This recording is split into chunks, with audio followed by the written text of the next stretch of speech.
මගේ නම ශකිලා. මම ජීවිතේ වැඩි හරියක් ගත කරේ සැනසුම්සාකතව. උදේට වැඩට යනවා, හවස් වෙනකොට ගෙදර එනවා, අම්මා එක්ක කෑම හදනවා, රූපවාහිනිය බලනවා.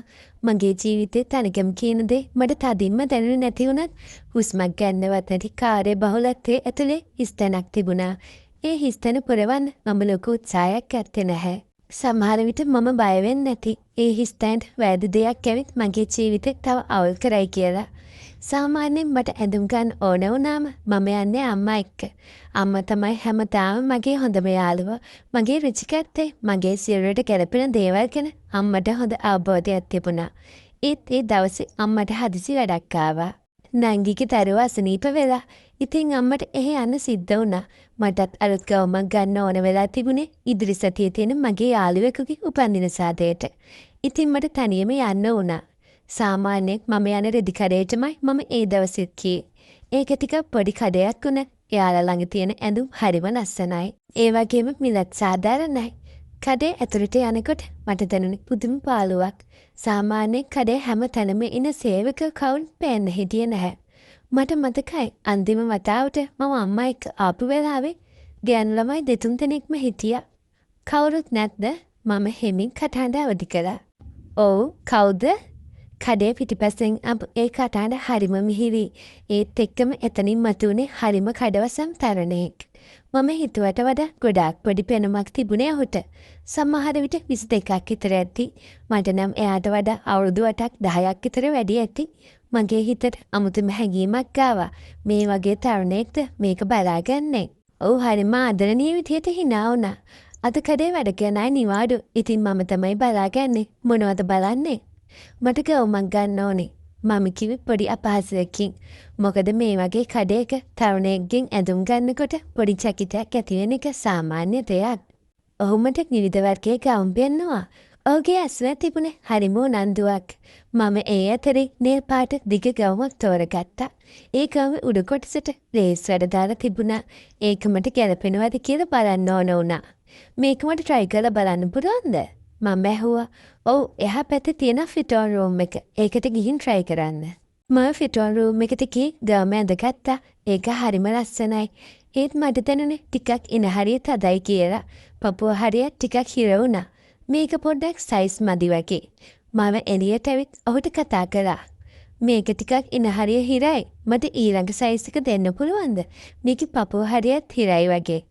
අර පිරිමි ළමයා මගේ ළඟට ආවා. ඔහුගේ ඇස්වල තිබුණේ වෙනස්ම බැල්මක්. ඒ බැල්ම මගේ හදවත කැස්සෙව්වා. "පපුව හරිය හිරයිද? මට පොඩ්ඩක් බලන්න දෙන්න." ඔහු මට තවත් ළඟ වුණා. ඔහුගේ සුවඳ මගේ නාසයට දැනුණා. ඔහු මගේ ගවුම අස්සෙන් අත දැම්මා. මගේ හංසය දෙන්නව හරි කැස්සුවා. මගේ ඇඟ කිලිගත්තා. මගේ හැඟීම් ඇවිස්සුවා. මම ඒ මොහොතේ කිසිම දෙයක් හිතියේ නැහැ. මට සිහියක් නැති වුණා වගේ දැනුණා. ඔහුගේ ඇඟිලිවල හරිම උණුසුම්. ඔහුගේ දැස් මගේ දැස් දිහා බලාගෙන හිටි ගැඹුරු බැල්මකින්. ඒ බැල්ම මගේ ඇතුළාන්තයම කැළඹුවා. ඒ බැල්මත් අතරතුර මගේ හිතේ තිබුණු හැම සීමාවක්ම නැති වෙලා ගියා. මගේ කාමර රත් වුණා. මට දැනුනේ මගේ ඇතුලේ තිබුණු තනිකම හිස්තැන මේ මොහොත පිරී යනවා වගේ. "ඔව්, ඇත්තටම මේක ඔයාට පොඩ්ඩක් තදයි වගේ.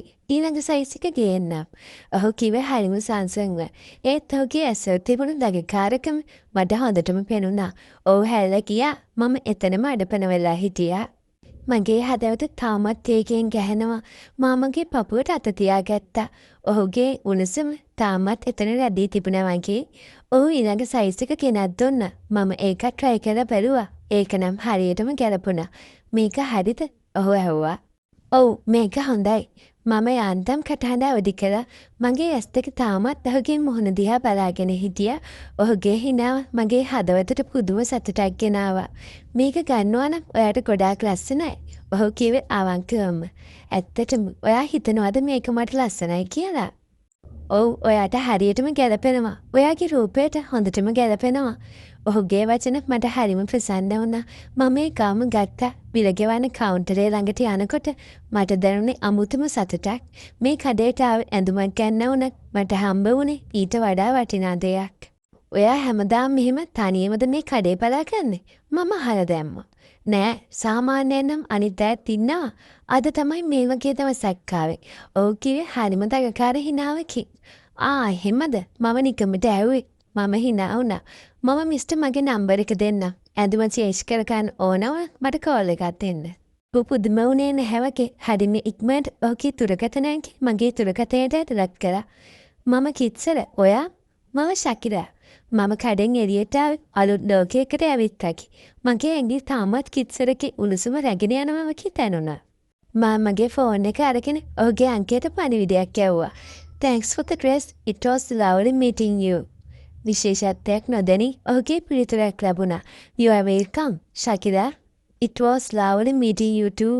Hope to see you again soon. Hope to see you again soon.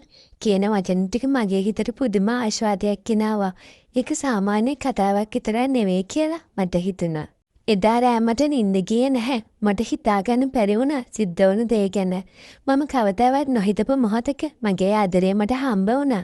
ඒ ආදරේ මගේ ජීවිතේට අලුත් අර්ථයක් එකතු කළා. මගේ හිස්තන පිරී ගියා. ඒක පුදුම සහගතයි, අමුතුයි. ඊළඟ දවස් කීපෙට අපි දෙන්න මෙසේජ් කරන්න පටන් ගත්තා. මුලදී සාමාන්‍ය කතා බහක් තිබුණත් ටිකෙන් ටික ඒ කතා බහේ ගැඹුර වැඩි වුණා. ඔහු මට හරිම විවෘතව කතා කළා. ඔහුගේ සීන, ඔහුගේ බලාපොරොත්තු ගැන මම දැනගත්තා. මම ඔහුට මගේ හිතේ තියෙන දේවල් කියන්න පටන් ගත්තා.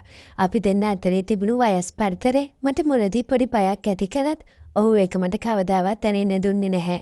ඔහු හරිම පරිණත විදියට කතා කළා. දවසක් ඔහු මට කතා කළා. ශකිරා, ඔයා හෙට වැඩද? මට ඔයාව හම්බ වෙන්න පුළුවන්ද? මගේ හදවත කැහෙන්න ගත්තා. ඔව්, මට පුළුවන්. කොහෙටද එන්න ඕනේ? එහෙනම් අපි හවසට කොෆි බොන්න යමුද? මම ඔයාව ගන්න එන්නම්. ඊළඟ දවස වෙනකම් මට ඉවසිල්ලක් තිබුණේ නැහැ.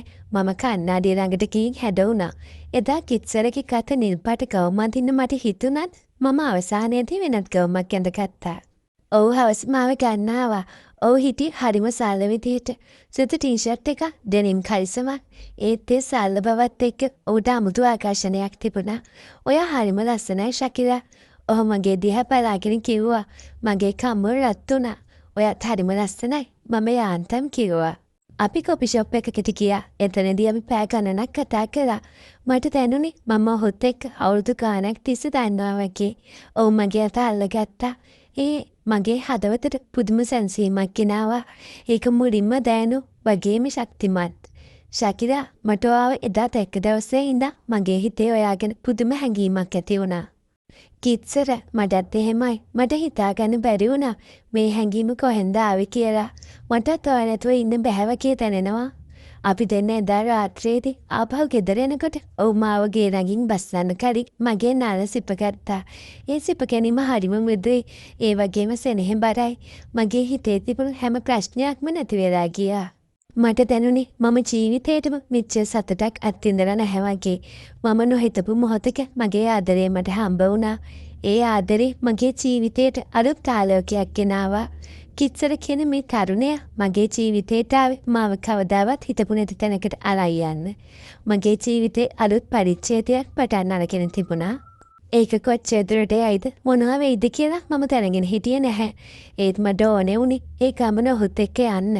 මගේ හිතේ තිබුණ හිස්තැන මේ වෙනකොට සම්පූර්ණයෙන්ම පිරී ගිහින්.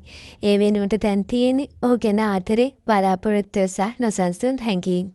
මට දැනුනේ මගේ ජීවිතයේ අවසානයේදී මම සැබෑවටම ජීවත් වෙනවා වගේ.